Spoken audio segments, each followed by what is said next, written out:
All right, perfect. Now we will get things kicked off with our discussion, Facing the Frontier by Betty Freudenburg. We've got a couple more joining us. Sorry about that. Welcome, Bob.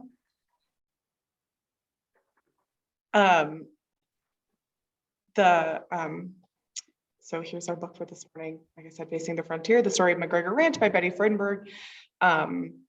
Betty actually passed away in 2015, so the author will not be with us today, but I think we have a good discussion in front of us. Does anybody have any just kind of general thoughts or comments or questions to get things kicked off? I have kind of a gossip question. Pam and I were hiking through the trail that goes up by Twin Owls the other day, and we ran across this memorial to some gentleman. I wrote the name down. I can't believe I forgot to do it, bring it with me when we got up. But does anybody know what that is all about? It was a memorial. It's like on a bench, and there's a little rock thing in back and so forth. And it's on the MacGregor Ranch. I assume it was from somebody, he was hiking or something and fell from Twin Owls, but I didn't write it. I know I wrote it down, but I've misplaced where I put the name. Yeah, Bob, I know what memorial you're talking about, but I'm also not familiar with the story. Does anyone else know? No. It's on a trail. As you're on the trail, you're looking like up to the right to the Twin Owls formation. And we just assumed, I looked at checked the newspapers and everything, and all they memorial, who it was and from, but didn't say anything about what happened. So. Sure, well, we'll have to look into it. I'm not sure. I'll have to take a picture of it next time I'm up there. Anybody else? Any other general kind of thoughts and questions to get things kicked off? Should I dive into my questions? I got another gossip question. Dan Skase was doing the horse stuff and so forth at the MacGregor Ranch. Has anybody heard how he's doing? Last I heard, he was on chemotherapy a couple months ago. Not sure. Nobody knows who Dan Skase is. Okay. Bob, are you there? I'm here. Yeah. I just wondered. I was thinking if anybody knew, you would know about Dan Skase. But No, I heard that he had chemotherapy, but that's all I know. I don't know anything else about it. Okay. End of question. All right, we'll dive back into the book. All right, so the book really kind of follows three Colorado settlers, Alva Adams, Clara, and Alexander MacGregor. What would you say is something that those three kind of very different people had in common at that time? You don't have to answer right away. I'll give you a minute. I've got some big... They were all adventurous to come all the way out here to the west. I mean, that had to have taken a lot. Yeah, absolutely. Like reading about their travel, it was not an easy journey, right? Right. Yeah, what else did those three have in common? So if you wanted us to be chatty, what happened on the journey in 3 easy sentences or less, so to speak? What do you think, Neil? What did happen on the journey? I didn't have a chance to read the book. Oh, okay. I know I've got it somewhere in the house. Sure. We've got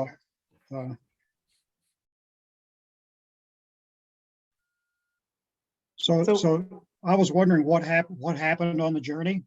Does anybody give any feedback for me on what happened on the journey? Refresh my memory. See, the MacGregor family came out by covered wagon in the and somewhat difficult journey, but I don't remember a whole lot about it. Again, I have the book here. I've read it, but I can't remember. Can't find my copy of the book. It's about the 1870s. Yeah. And that was probably just before the railroad came to Colorado. So, yeah, that would have been a difficult, any journey across the Eastern Plains during that time was a difficult journey. There's stories abounding of all the difficult journeys and people starving to death and dead oxen on the trail and all that. Yeah, there was a short story about a tornado. They had quite a journey across, for sure. Yeah, we had the Transcontinental Railroad, but they did not choose to go that way. You're right, exactly. So we have some early letters that are detailed in the book, and snippets of those letters between a young Alva and Clara who grew up near each other. What do you think drew them together as young adults?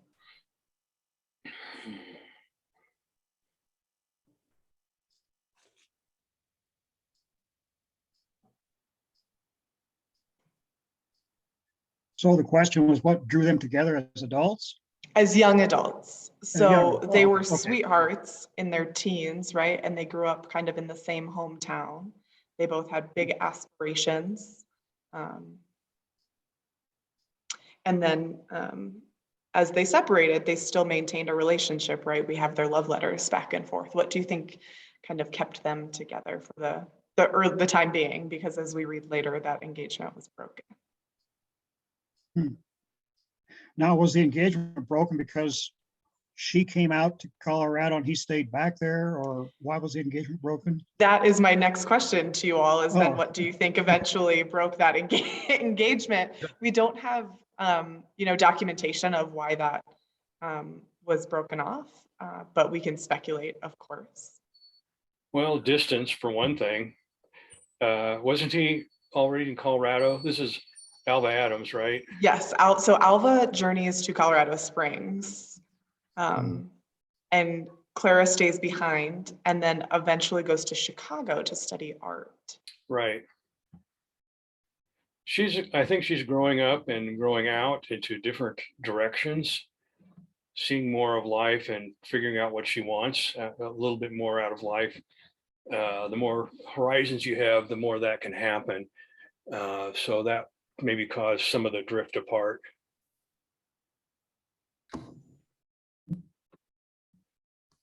Yeah, anyone else?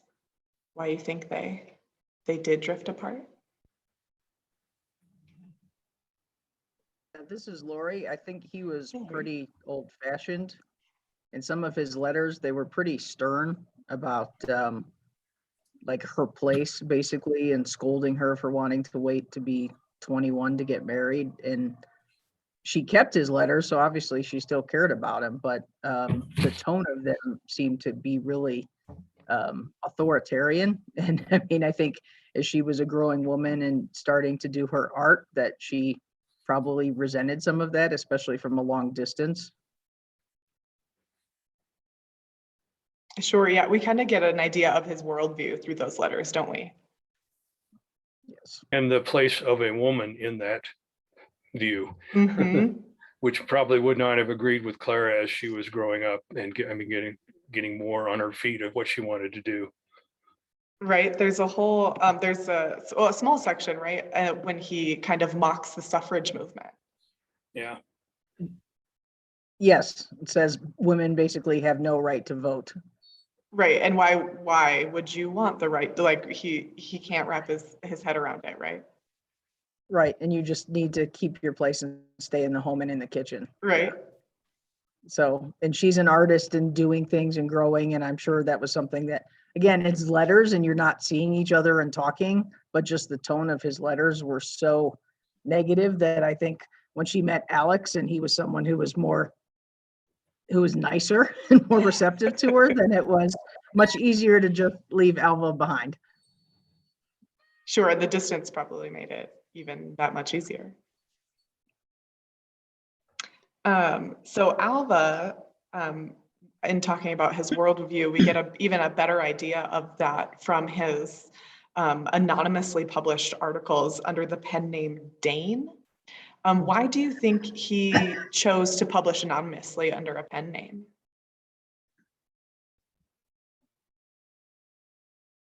Probably offending people back in his hometown and things like that. Because a lot of those letters were sent back right to Minnesota, I think, where their Wisconsin? paper, huh? Was it Wisconsin? Wisconsin, maybe. Wisconsin. Yeah, where the hometown paper would publish them, and probably prefer to be anonymous for not offending some people. Right. I remember there was a passage in the book too that said his letters were very different from what he was writing. So I think you're right. I think he wanted to be more anonymous, to be more honest, and not have his views held against him by people that he knew, or maybe he was even thinking about a future in politics already. Right. Now, Alva became the governor, right, of Colorado? Yes. Yeah. Well, maybe he knew that that's what he wanted long term, so he wanted to keep himself without people knowing really what he was thinking. Yeah. Under the radar a little bit, even Yeah. from the beginning. Hedge your bets, you know. Yeah, those things have a way of coming back to haunt a politician later on when they run for office. Yes. So that protects him from that. Right, even in the 1870s. Yeah, I guess so. They didn't have any social media, but they had newspapers. Yeah, absolutely. So before he was governor and a successful politician here in Colorado, he was a businessman in Colorado Springs, and we kind of see his growth as he grows kind of into adulthood and his businesses grow. What do you think made him so successful? Because not everyone was able to kind of grow their empire, as it were, the way he did.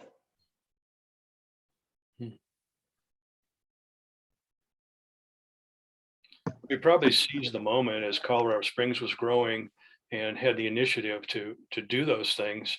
You only have a certain amount of time to be the first and to be a leader in your business arena.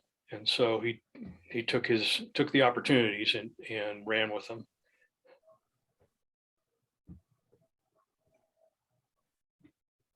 Bob, that's a beautiful background that you're behind you there. Oh, Is yeah. Are you out on the porch or something, or? Not quite. I'm in my office. Oh, This is a virtual background. huh. It's a virtual background. Yeah, I heard that. I didn't know you could. Wow. Oh, Awesome. yeah. Didn't mean to digress there, but You can put up whatever Sorry, you want. I think that might be the Never Summer range. It is one of my Yeah. pictures. yeah, it is. Didn't he get into the Alva Adams lumber business for a while, if I remember right? Yep, lumber and kind of hardware and all of the associated. And he talked about being the first. And then he also talked about how quickly Colorado Springs was growing later on, I think. So he was there in the beginning, or close to the beginning. So this comment is out of what we're talking about, but somewhat relevant. So the gift that was given to her when she married Alex was that door with the different colored panes of glass. And I always thought it seemed strange, but if he had been in the lumber business and all, that really did maybe make some sense, because I thought it was an odd gift. I did too. Yeah, did anybody else think that was a strange gift to give was it a door or a window? Was it a door? Door. Yeah, And to I give, think it was a door. The different give- colored panes of glass, that's right. and it probably had hardware on it. But I always thought it was really strange. But now that you say that that was the business he was in, well, maybe that made more sense. But I thought it was odd. I remember did anybody else think that was odd as well, to give a door as a gift? Even a beautiful door, even a beautiful door? I never thought about it till now, but I can see that it was odd. Or yeah. did the door mean that she shut him out? You know, I mean, Yeah. Show him the door. yeah, but the door And he wanted, has glass in yeah, it. he wanted a door back into her house, so Yeah, he gave her a door. back I'd into like her to, heart. I'd like to offer just kind of an opinion, from my history, my sense of history. Back in that time, and I know this from, as I talk, I remember things, our Episcopal Church in Central City, when it was dedicated, the door was a gift. That in the newspaper article in Central City, the old Register Call, it talks about how it's a gift to, and it was painted red and it had stained glass in it. It's still the same original door today. And I think it was kind of, it seems as I remember as we talked, that it was kind of a thing back then. You have to get in your mindset of the 1870s or 1880s. A That custom. doors and yeah, it was kind of a custom to do something like that in certain situations. I know the Episcopal churches across Colorado, when they were dedicated, it was always a big thing to paint the door red and have different things on it. And sometimes the people that contributed money for the church and so forth. Yeah, giving a window for a church was fairly common if you had an artist that could do the stained glass kind of stuff. Yeah. Even still happening actually back in Lincoln, where I'm from. Yeah, so maybe not as unexpected as we all read. Yeah. Yeah, that door gift.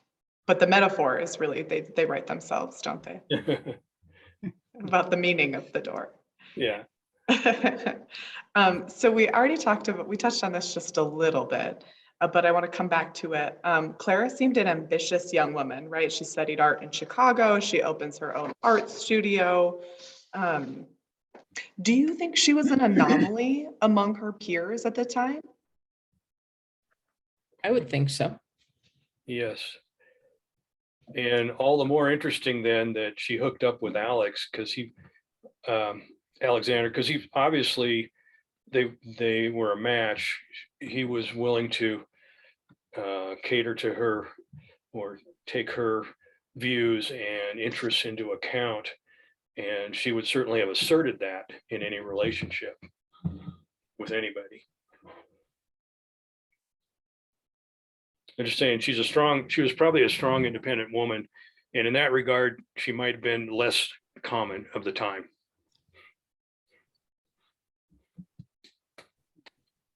Sure. Perhaps- Anybody else? Oh, sorry, Perhaps Susan. he was her ticket out of town, because you wouldn't just leave by yourself. So he was kind of like your ticket out of town. And I believe she was much younger than he was. I thought. I don't remember. Does anyone else remember their age difference? Hmm. I know her and Alva were 2 years apart, but now I can't remember how far apart her and Alex were. I don't know. I just, somewhere in the back of my mind, I thought he was older. Like maybe all of you, I've read different books, and I did volunteer out at the MacGregor Ranch. So went through the ranch several times, and it's actually in Maud's gift shop. And so Pickering's book, that huge, gigantic book, I would glance through and read a few pages. So I wasn't prepared for today's meeting, I will admit. So I was thinking, well, I'll just maybe rely on my memory. But my memory, as my hair grows wider, it's not as sharp. But I certainly enjoyed hearing about their lives in Colorado. Sure. How did they meet? I can't remember. Alexander and Clara. There seems to be a couple of differing accounts, but this book kind of asserts that they met while she was on like an artist trip, and they met somewhere down near South Park. And I can't remember why Alex was down there, but she was on a trip from Chicago, kind of painting in and around the Rocky Mountains, and they were just kind of, they happened to be at the same place at the same time, and I think that was down near South Park. It was. I read. Yeah, we moved out here in 2015. It was 2016 or how long has that book been out? Because I think it's like This was published 2017. in 98. That's what I thought. Yeah, because I think I read it about 2016 or something like that. And I remember South Park because we had just come from South Park on a vacation with Mm. friends going through South Park. So that's how I coordinated and remembering it. Sure. That's what I remember about it, how they met.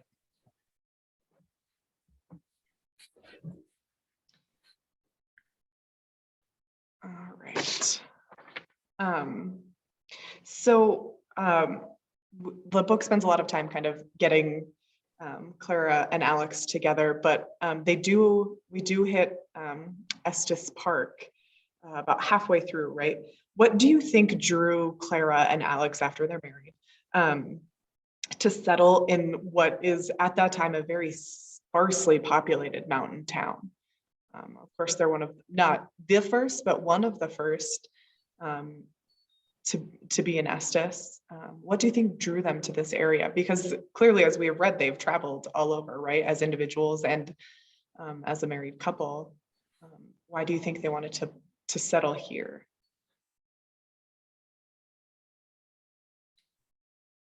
Well, we hear all sorts of stories about why, like Stanley came here and so forth, the beauty of the area.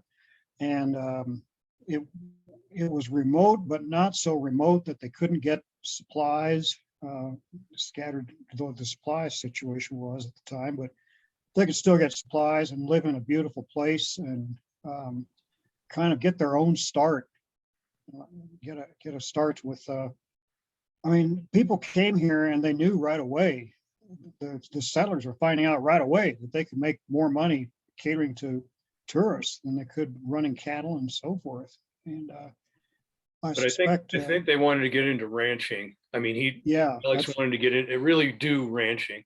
And they were less, they got into the tourist business less than some of the other early, pioneers of 75. right. They continued to ranch for the most part. Yeah, I heard that at one point they had like little cabins they would rent out, but you're right.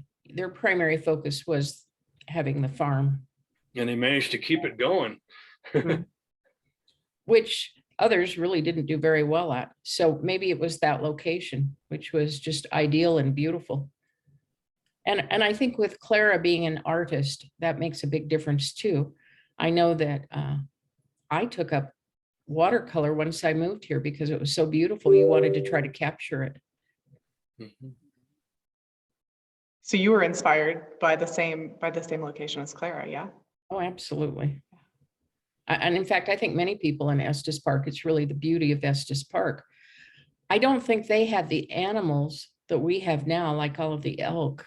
Well, I guess maybe they hadn't all been hunted out by then, had they?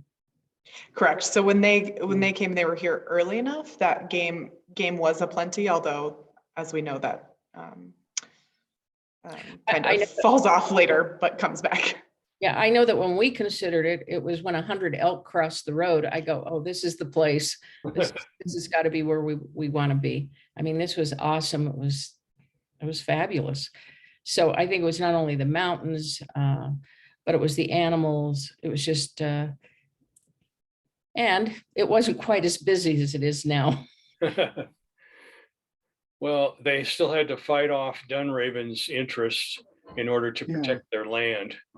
They had to fight off Dunraven's interest, and the fact that Alexander was a lawyer helped in that process because they were able to challenge Dunraven and his phony homestead scheme. Even though they didn't win in court, they did win in the sense that they were able to keep their land along with the other pioneers of 75. Sure, and we read too, right, that there was also possibly a homestead dispute with the James family. Right. They had settled up there, and then didn't they do a trade or something? Yeah. Yeah, I think so. And Yeah. that's when the James family got their land at Elkhorn Lodge.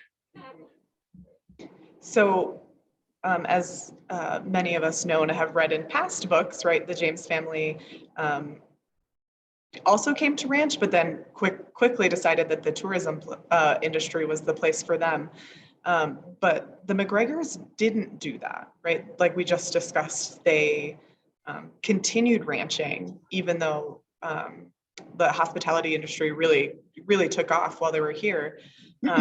What do you think kind of drew them or inspired them to continue ranching?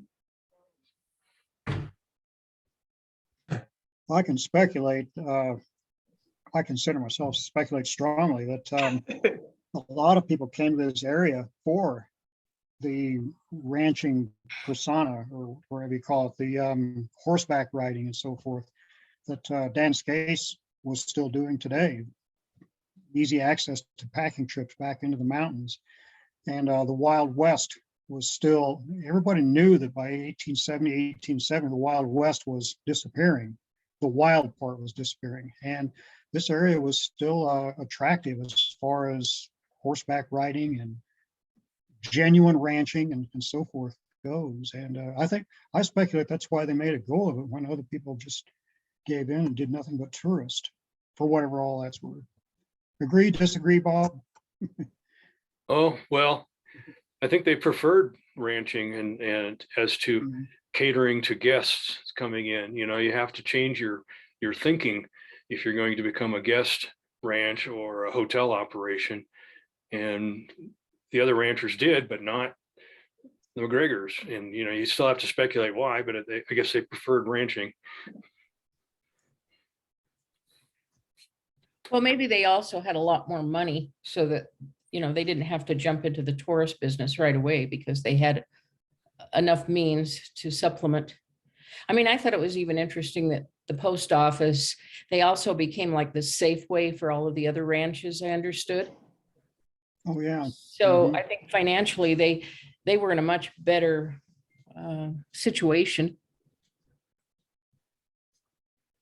Right, and we read actually some of those like diary entries and things from Alexander MacGregor has like, so-and-so came over and I paid the horse doctor X amount and then we did this and this was the trade, right? He was really tracking those. It was almost like a ledger, right? On those transactions. I don't know if he kept his legal practice going at all or not. Can't remember that. But he had a legal practice before moving up there down in Denver. It talks a little bit about the kind of almost commuting, whatever that maybe looked like at the time, to Fort Collins. Okay. And down that way. So they weren't up here full time, but he did do business and things in Fort Collins as well, which I'm sure was also not an easy journey to get down there. Well, he built the road or rebuilt the road in. That takes some capital to do that. It was a toll road, but still you got to pay for all that to be done. So definitely had some money. I think we're right there. Well, and if it wasn't his money, it was family money, because I thought that money came from either her mother or his mother or something of that nature. That's right. Clara's mother came out and homesteaded a piece of land right next to theirs to combine to the ranch. So she must have had some money. So I think all of that made a big difference. Perhaps a lot of the others that really came out on a shoestring, and that would make a big difference. Yeah. And because of his education, you know, maybe he didn't formally law, but maybe he was there where others provided him, I don't know, something for his legal expertise. Mm-hmm. Yeah, I could see the other ranchers and neighbors looking to him for legal advice. And that isn't necessarily like what you hold. He didn't hold out a shingle and say, this is my law office, but nevertheless, I think he was probably compensated for some of that. Yeah. All right, we're gonna play our game. You guys know this game. It's the one-word game. If you have one word to describe early Estes Park, the Estes Park that Alex and Clara arrived in, what word would you use?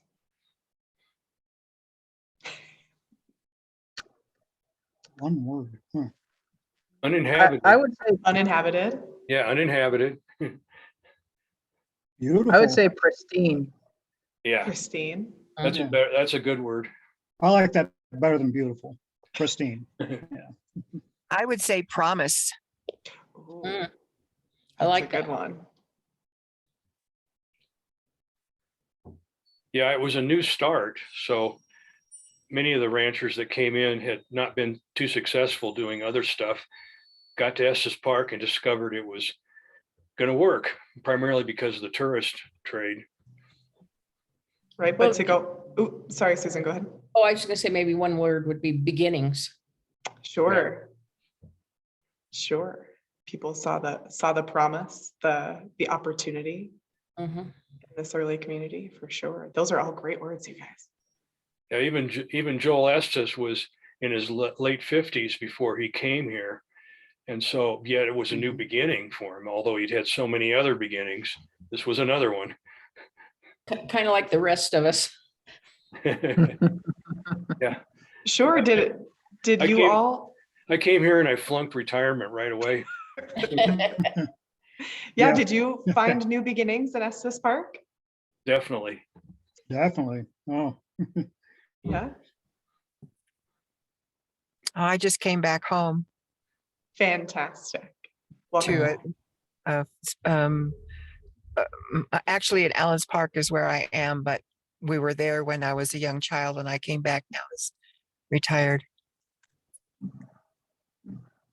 I wonder if dream might fit in there too. There's a difference between beginnings and dreams. I wonder if the MacGregors had dreams about, building their company, their ranch. Sure. Yeah, that's an excellent word as well. Because it does, you're right, it has a little bit different connotation to it. All right, good, excellent one word game. I always play this, and we get some great ideas. So for those of you who read recently, I know many of you read this a while ago. Was there a passage or a quote or anything that particularly stood out to you while you were reading?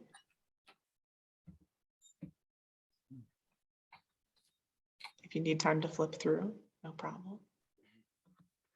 Well, if I had it in front of me. Or was there a particular story that stood out At to the you, Bob? time I read it, I was starting to do research for my book, and I noted that there were some comments about James McLaughlin in there, just brief, and so those stood out not because they were wonderful or awesome, just because they were there. Of personal interest. Personal interest, right? Sure. Well, and I did like, there was one sentence that said, both overlanders and guidebook writers agreed that thievery, not murderous attack, was the major threat posed by Indians. And I think in movies and all kinds of things, it's what they emphasize is that basically everybody was getting killed by Indians. And Yeah. when they traveled west, we heard really nothing about, I mean, it's a hard journey because they're going in wagons, but nobody's worried about getting slaughtered. So I thought that was a good, important point to kind of say historically accurate is Sure. there are not Indians around every tree and behind every hill waiting to slaughter everybody.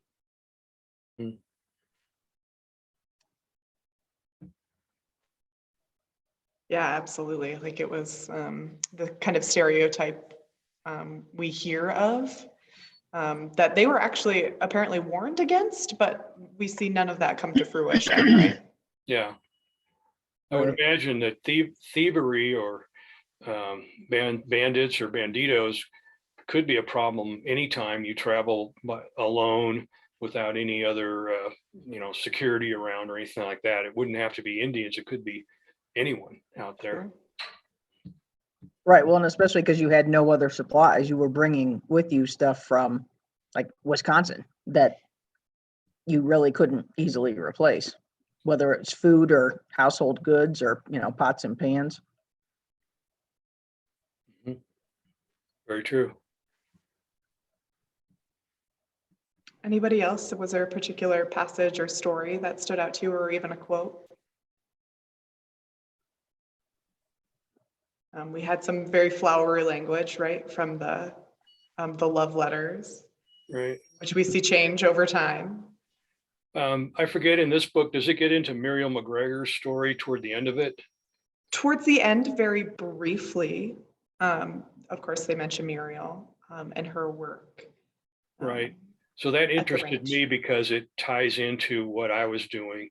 You know, Muriel is someone that people remember, Sure. and her role in helping to make the ranch survive before, you know, a lot of stuff had to be sold.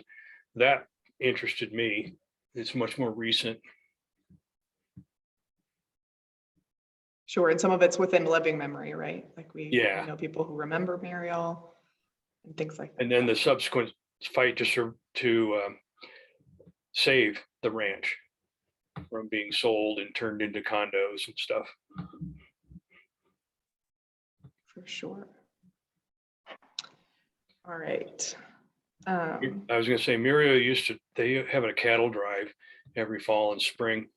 They would drive the cattle down from the ranch over to a place along Fish Creek where they had like 300 acres, and that was their summer range. And then they'd drive them back in the fall, and every local cowboy or wannabe cowboy would show up to help with the cattle drive. And there's people around that remember that now, that, you know, it's not that long ago, 1960s, roughly. I think we actually have footage of one of those drives here at the museum. Yeah. Oh, great. Yeah. Let's see, where's my next question? So we talked a little bit about kind of the broken engagement between Clara and Alva. And then subsequently the kind of gifts that were given, including the very fancy door.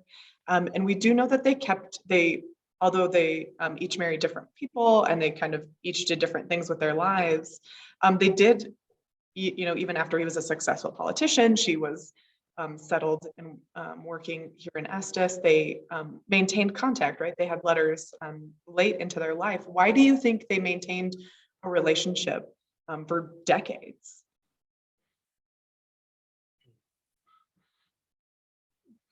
Well, respect and you know, friendship can continue even when romance leaves.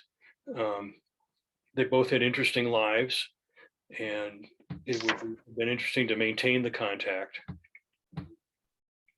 Well, and Alex may not have been a jealous type person either, so he may have encouraged it or supported it and felt fine about it. And admired the man for being governor. I don't know what the relationship was, but It didn't seem fraught though, did it? I mean, it didn't cause jealousy and things like that. Right, right. Their letters seem very friendly and cordial. Right. Yeah, any idea? Why else do you think they would have, I mean, kind of kept up that relationship? They both wanted to prove, see, I made it without you. They had Cynical. they had a history that goes back a long ways. If you have an old friend, you know, that there's some ties there that still kind of bind. well, and as you get older, those old ties are the ones that you remember sometimes more than the current ones. Yeah. So they may have meant a lot. I mean, could be some reminiscing in there, even though the letters don't do that a lot. I think they may have been thinking in those lines. And again, not about the romance so much as just the fact that they kind of grew up together. Well, I also think that artistic people, and I could be wrong, enjoy letter writing as much. It's part of the art. I know myself, I not only enjoy painting, but I enjoy actually writing. I find just cursive writing to be kind of an art form and really enjoy that aspect of writing. So maybe that was part of it too. It's harder for some people to stay in touch, and then others it's easier. Good. Sure. Absolutely. And they were very accomplished letter writers, as we read, right? It's Something Mhm. they had done their whole lives, right? So in her chapter that kind of chronicles Alex MacGregor, specifically, Freudenburg really kind of details at the very beginning his family history. What does genealogical information really, what does that add to a book like this? Why do you think she added that particular information?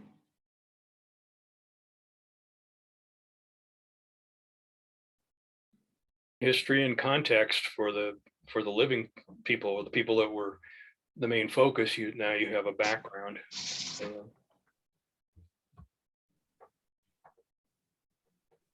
I think authors know that a lot of people are interested in background of families and so forth. I've seen that in a lot of biographies, autobiographies and so forth, how authors discuss who their forebears were and so forth.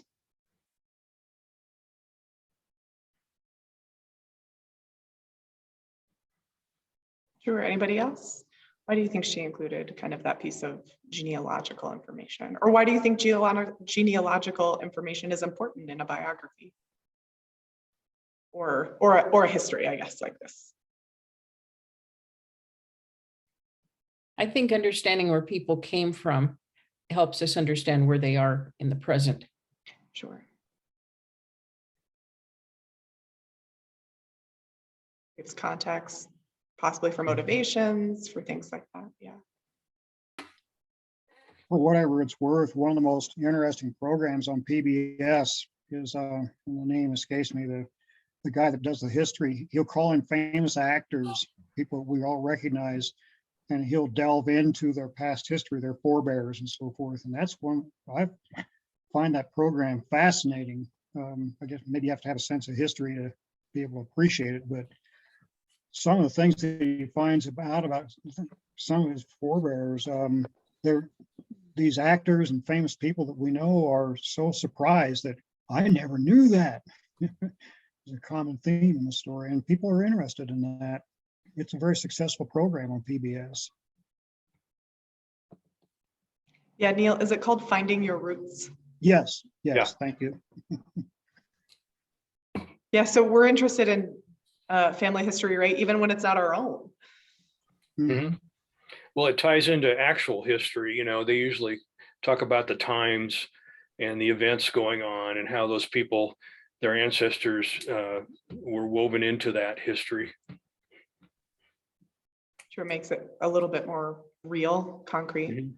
right? Not just generalities of history. Yeah, in a biography, they didn't just appear out of nowhere. They had a background, you know, and that tells a lot about them. Sure.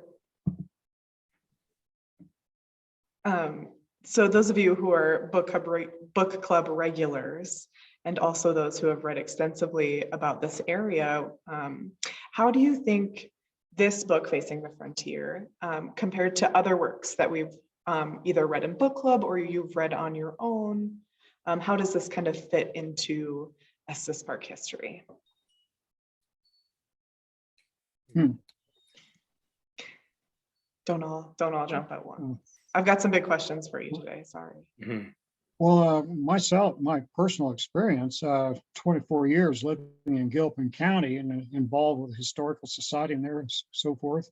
And when we moved here, I had to start all over with local history. And I have just thoroughly enjoyed the challenge and finding out and so forth. And as far as fitting in with other books, from my perspective, I remember I think I read the book in like 3 days or something like that. I couldn't put it down. 3 or 4 days. And but I was learning for the first time, and I'd never heard of the MacGregor Ranch and so forth. And said to myself, I got to check this out and see where it is. Right. It's a quick read, and it gives you a good overview of the MacGregor history. I don't. It's not as deep or as scholarly as some of the books that have been written, but that doesn't matter so much in that it was intended to be that kind of an overview type book. My thought. Sure. Yeah, anyone else? How is this compared to other local books you've read? But I remember the first 3 or 4 books I read, you start to see names interconnected. You start to see the same names and so forth, and the connections they made with each other, and how it's important to us today and so forth.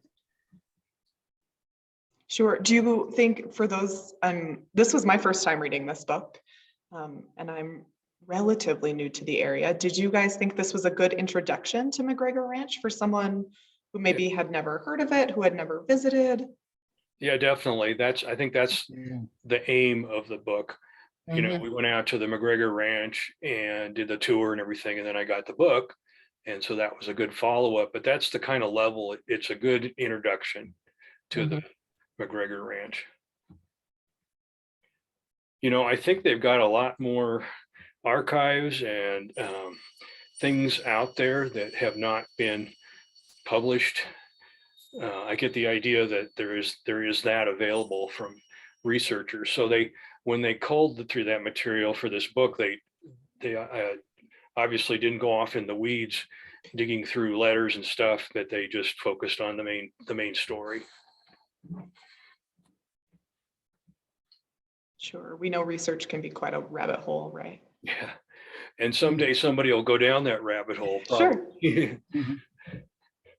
For whatever it's worth, my brother, who is 7 years younger than me, lives back in the Quad Cities, Rock Island and Davenport and Moline and so forth. And I have kind of successfully, just in the last couple of years, gotten him interested in local history back there since he retired from the Rock Island Arsenal.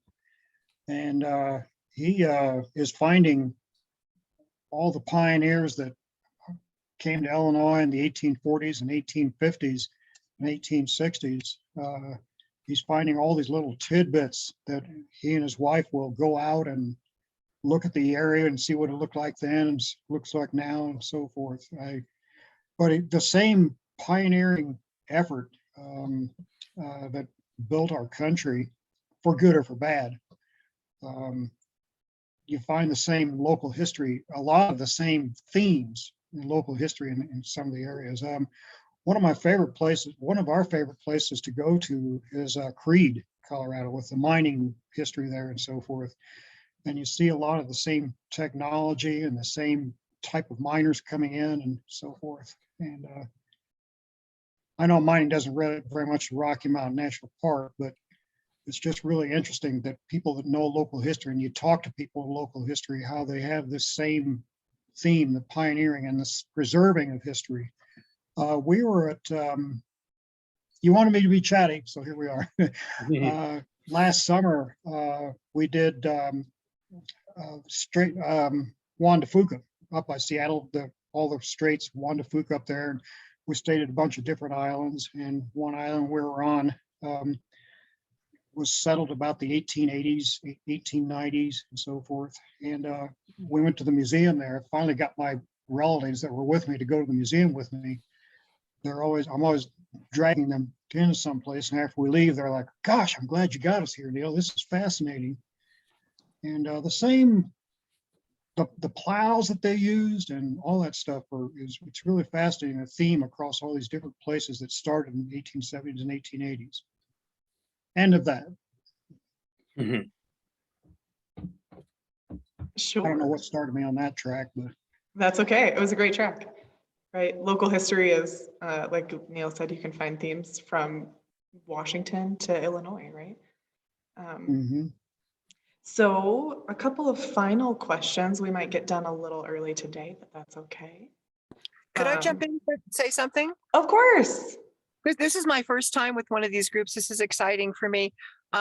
So I'm hit by two things. One is I love listening about the history, and y'all have known much more about this because I didn't read the book. But we're living on the backs of the people who were here earlier. You know, they put the roads in where it was convenient, and they built things that may or may not still be here, but we're kind of living on their backs in a good way on what they've built. And I just think that's really interesting to learn about. That gives a depth for me, because when I then drive through Estes Park, I sometimes think about the people who were here. And when Joel Estes and his wife were, inundated by the snow, and she said, "That's it," and they left.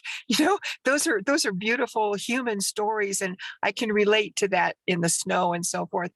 The other thing is when we get the specifics about the relationships of the people and what happened, it's so interesting. I know the date that my grandmother was married, but the story is that she waited in her carriage until someone verified that her husband to be was in the church already.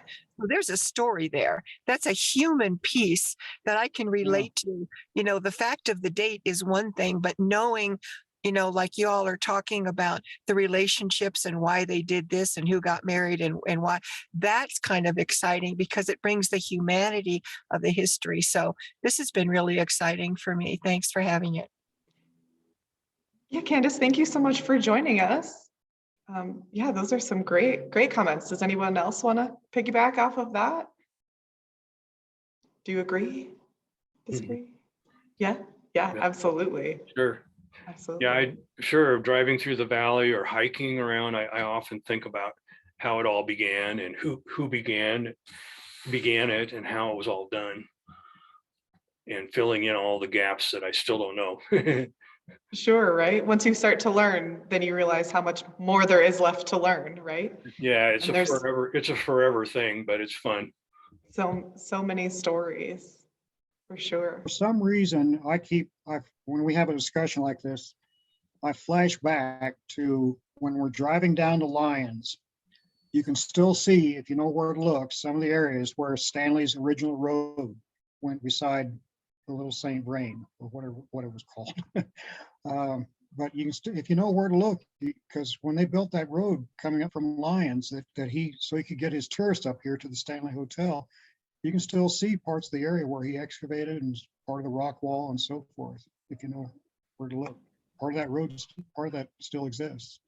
And when you drive from Estes Park over to Gilpin County to Blackhawk, that original road was part of a supply wagon, Indian Trail, and so forth, and all that. And if you know where to look, you can still see parts of the original 1920s road. If you look off to the right, you can see an old bridge that's still there and so forth. And like Candace was saying, we built on the shoulders of the people that came here originally. And looking down their shoulders is fascinating, I think. Right. So, okay, this ties into one of my final questions really well. So I'm going to hop in. What makes MacGregor Ranch significant today? Oh, it's a working ranch from the old days. It's a historical ranch. Every time when I was doing my tours in the Rocky Mountain National Park, I always, when I was with Green Jeep Tours, we had a historical tour. And I would always take people to the entrance to MacGregor Ranch and spend about 10 or 15 minutes talking about the history of the area and the MacGregor Ranch and the creek that flows down and so forth. And you can go and actually tour the ranch in the summertime. It's still a working ranch. They still sell cattle from the ranch, and the garden out by the house. Pam has been out there and picked vegetables out of that garden that was started by the MacGregors. Well, the ranch house itself is unique in as much as a museum. It's only one family. And as I've gone to other little towns, yes, you'll see a museum, but it's a combination of lots of different families.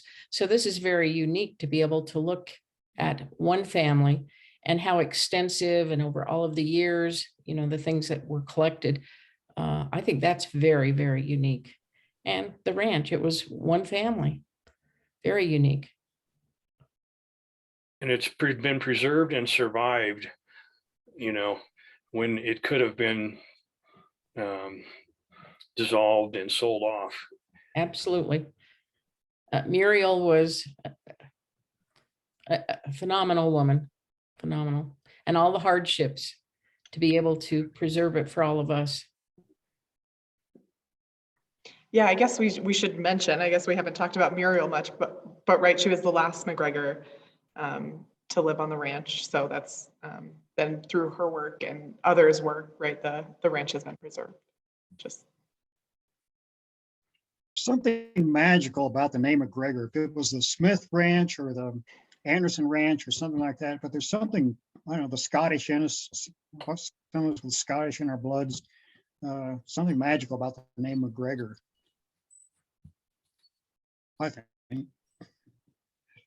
But the fact that it's a working ranch that is preserved from the 1870s and 1880s, from the pioneering era, and the fact that they actually do make well, I don't know, make a profit, but they actually do sell beef cattle from the ranch and so forth is fascinating to a lot of tourists. I don't know how many people I have done my 3 summers doing green jeep tours where in the evening, if Pam and I go to a restaurant, I'll run into them and they said, we took your advice, Neil, and we visited the MacGregor Ranch. What a fascinating thing. They're all my customers are always asking what else is there to do in town. And MacGregor Ranch is one of the things I would make sure I mention. And the museum, of course, got it. yeah, and I should mention too, for those interested in visiting, MacGregor Ranch has a website. I'm not sure of it offhand, but if you just Google MacGregor Ranch, you can get kind of all of their seasonal information for when they're open and things like that. Lots of information on it. Yeah. Yeah. So check out their website. I guess a plug for current MacGregor Ranch. Mhm. Okay, so I have one final question for you all. So the MacGregor and the Adams family, as we have read, really left behind legacies. They were different. Obviously, they looked very different through ranching and politics and things like that. But do you think that the MacGregors and the Adams were aware that their work would be recognized this far into the future? Well, Do you think they were aware of their legacies that they were leaving? I think Muriel was definitely. Yeah. By the time of Muriel, but earlier than that, I think it was a fight to day to keep the place running, survive. I don't know that they were thinking about their legacy so much until you get to Muriel. Sure. And I don't know about the Adams. Sometimes you can see it toward the end of a person's life when they start to, they'll do a memoir or they'll take all their archives and make sure that it's all together and donated to either a museum or something, carry on the information, the legacy.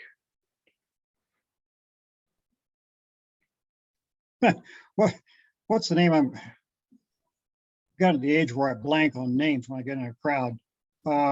Gentleman, the very famous person. I just saw him a couple of years ago. For Pete's sake, they helped settle. They've been around for the longest time in Estes Park. He had to move down to I think it was Loveland because of the altitude. He's 90 or 91 or 92 or something like that now. Hondius? Are you thinking of the Hondius family? Peter Yes. Hondius? Yeah. Unbelievable. I couldn't think of that name. He's still here. He's in Estes. Yeah. And living up in Estes, right? And he's 98, I think, something like that. Yeah. What was the question? Do you think that the Adams family or the MacGregor family were aware of the legacy that they were leaving us today? Yeah. And I just wanted to offer, I'm sure that the Hondius family is very much aware. And I think they became aware, 30 years ago, 30 or 40 years ago, something like that, because they saw Estes Park was growing and so forth.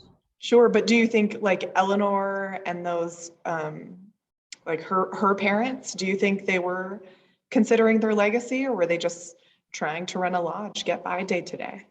Trying to run a lodge day to day. I think it's pretty much that, you're so invested in what's happening to keep the place running and surviving that you don't spend much time on thinking about your legacy. And by the way, I don't think Peter Hondius has done an oral history yet. No. Yes, we have, I believe we have. Do you have one? A yeah? history with Oh, Peter, really? yeah. Okay, good. Oh, good, good. Yeah, I don't. So that's, in general, I don't know, that's how I think of it, is that it comes on the children perhaps, or the later generations to think about that. Or at least if it's the original folks, it wouldn't be toward the end of their life that they look at that. Sure. Mhm. All right. So that was my last question. Does anybody have any final thoughts, comments on the book that you were just dying to share and didn't get the opportunity? I would recommend it to people who want to know more about the MacGregor Ranch, because it's an easy read. Gives a good introduction. Sure. I would think in some ways, the MacGregors, maybe today we would call them hoarders, but because they did save everything, but they were going through hard times, what a wealth of history that they were able to provide to us through Muriel. And so I guess there's something to be said about don't throw it all away. I have a tendency to throw maybe much more away than maybe I should, because I think that's what made this book so fascinating, is that so much was saved and so much was available for the author to write the book. Made it very rich and interesting. So as you start throwing things away, I guess we should think twice. But on the other hand, we don't want to be hoarders either. So it's a fine line. Absolutely. Be thinking about those future books that may be written, right, before you get rid of anything. Anyone else, final questions or comments? Just again, you said to be chatty. For Christmas, our son down in Blackhawk and his wife, they have our 2-year-old granddaughter. They gave us a book. The title is something like "What My Grandfather Did," me being the grandfather. And all through the book, there's like pictures of when you were in high school and prom and what did you do here and your first car and things like that. It's written to give a history to our granddaughter when she grows up, assuming that sometime around the age of 25 or 30, she'll start getting interested in that stuff. But it's been interesting for me to ask my sister and my brother what do they have that I can put in this book and so forth. And I was very touched that I would get that for a Christmas gift, or whatever that is. We should all document our histories, right, Neil? We should all document our histories. Right. Absolutely. I can second that. 50 right. years from now, Bob, somebody will look up years in my diaries and they'll say, hey, these two people knew each other. Or either that or they'll just yawn. Yeah. I'll add one more comment there, that one of our granddaughters had a project in school to tell about her family history. So I started getting some questions, and then my daughter, by osmosis or whatever, started to get more interested too. So it isn't something that your own children do when they're young, but as they get a little older, and especially as they start to have children, that interest can come. Right. Sometimes too late. Yeah. Yes. Absolutely. We'll be documenting for those children and grandchildren. Yeah. When the interest arises, for sure. Well, this was very interesting. I appreciate those people that shared. Yes, thank you all for being as chatty as you were. I know Zoom sometimes isn't the greatest to facilitate discussion, but I think we had a good one this morning. So thank you all for coming today. I just want to note our next and final book for this book club series will take place on April 20th. Again, 10 a.m. right here on Zoom. The link will be emailed, and sent out to everyone. You can also find it on the museum webpage as well as our Facebook page. So I'll be sure to get those links out to everybody. And our final book is right here, 100 Years, A Celebration of Women. And this is a booklet that was put together for the anniversary of the centennial of women's suffrage in 2020. So there's just short essays and things in here that we'll be reading. Books are available at the museum, at the library, at McDonald's. So wherever you get your books locally, come check it out. If anybody has any questions about book club, again, all of my contact information is on the website. And thank you all so much for joining us this morning. I want you all to read that book because my wife is in there. All right. So maybe we'll read about some folks we know. Oh, I think Yeah, so. Yeah. Yeah, she was in the newspaper and it was in the Estes Park News. 3 people called her and said, I thought we were reading your obituary. Well, we're glad that's not. But she's in there. Excellent. All right. So Pam Standard. Thank you, Michaela. yeah, thank you all. Thank Thanks, you, Lori. Michaela. Bye-bye. Bye, guys. Thank you very much.